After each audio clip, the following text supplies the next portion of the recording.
It is the third model of the Full Metal Panic collaboration announced at time of recording. It is FMP02 Silbelial, with a kit of Precognition, Mega Gatling, Railgun, Float Legs, and the leg ability of Fortress, which grants up to a 30% damage reduction when guarding attacks and reducing damage. Now, as the third model being introduced in the Full Metal Panic collaboration, this one as well isn't pulling any punches either for a very solid and rather dangerous support and shooting-based kit as far as auxiliary shooters such as he would actually come along.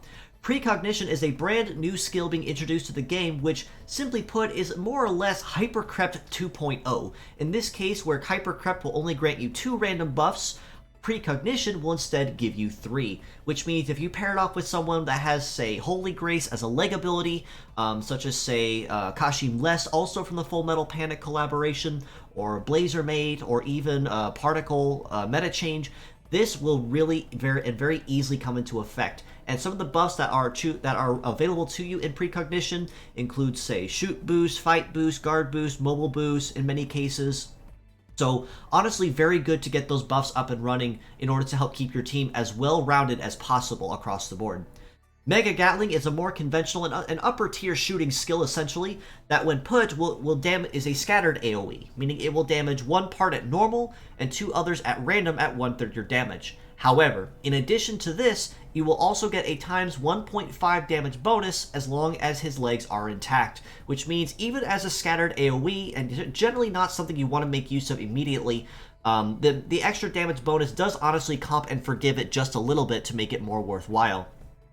Railgun is a second brand new skill being introduced to the game as well, and simply put, it is simply put a more essentially along the lines of a shooting variant of Pile, which is a conventional skill with pierce damage and defense ignore right from start. At the cost, however, that you are unable to defend or dodge or defend until you finish your cooldown.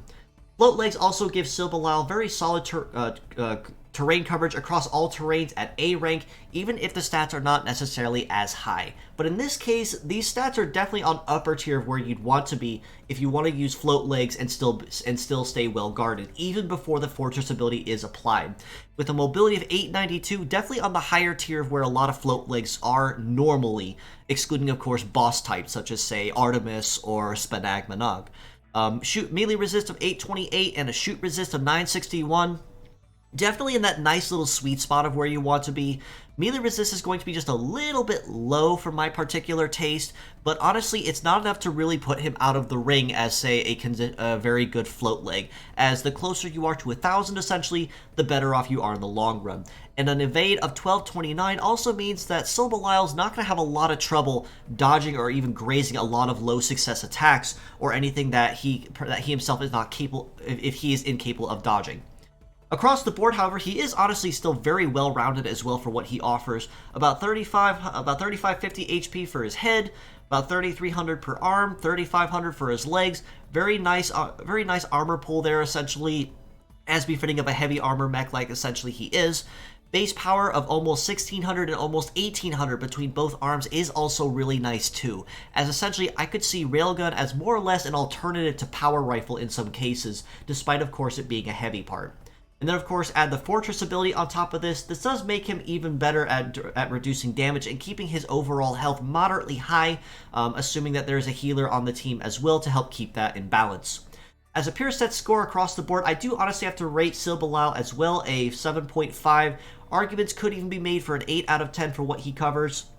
The float legs do grant him very solid terrain coverage across all terrains at an A rank, meaning that he'll be getting a 10% bonus no matter what terrain he's on, minus, of course, Cyber, which everyone gets S, and 20% to them. But despite this, his power, the support skill that he offers, and the shooting skills as well that are available to him are also very good across the board. They really can't ever go wrong with using one way or the other. As mixed parts, I absolutely have to rate him as a pretty upper tier of 8 or even 8.5 out of 10 in some cases, given that Precognition is fantastic for anyone that already is using Hypercrept.